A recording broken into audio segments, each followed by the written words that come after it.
Good morning, my name is Olympia Fazakерли and I am an English teacher at Nazarbayev Intellectual School, Arttыру, and I am from New Zealand. Firstly, the professional development system for teachers in New Zealand is predominantly provided by universities. Universities provide postgraduate programs and in-service teaching programs that allow schools to send their teachers to these programs at any time.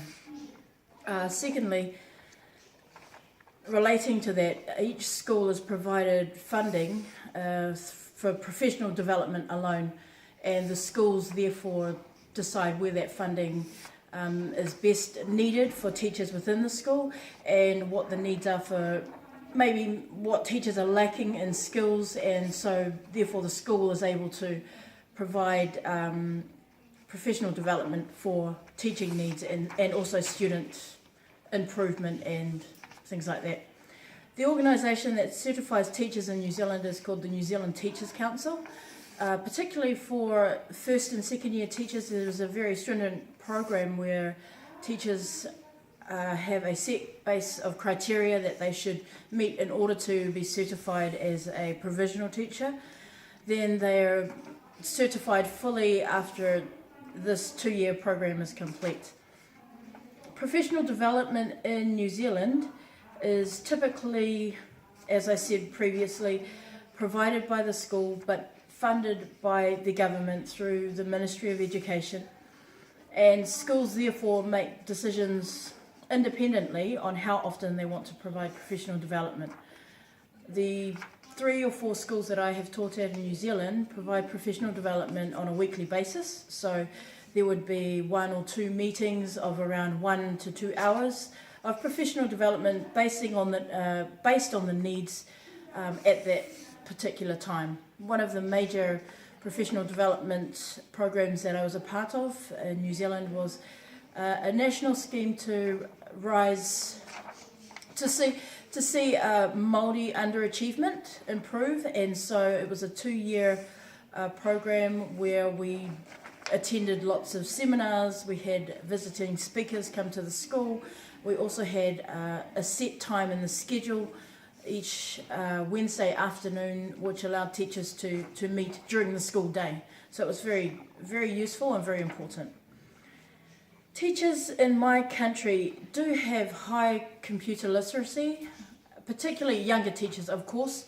The reason being is the Ministry of Education provides every teacher with laptops for both use at school and to take home. There is a safety policy with that all teachers are required to sign to agree with the policy that is provided with the laptop.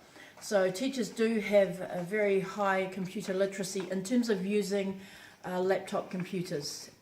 In other words, the other half of technology that is not so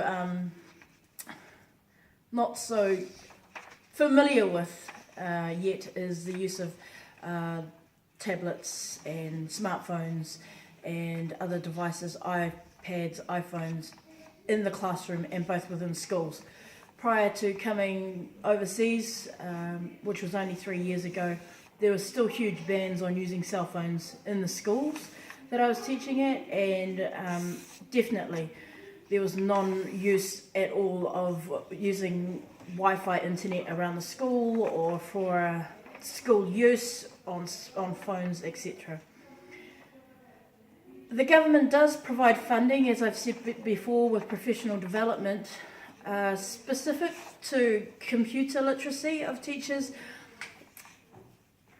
Not so much. Once again, it is up to the schools independently to decide if computer literacy, if information technology plays a very important role in the needs of their students and the needs of the school, and also the lack of understanding perhaps that teachers have. So it really is dependent upon what the school decides and the support that they provide.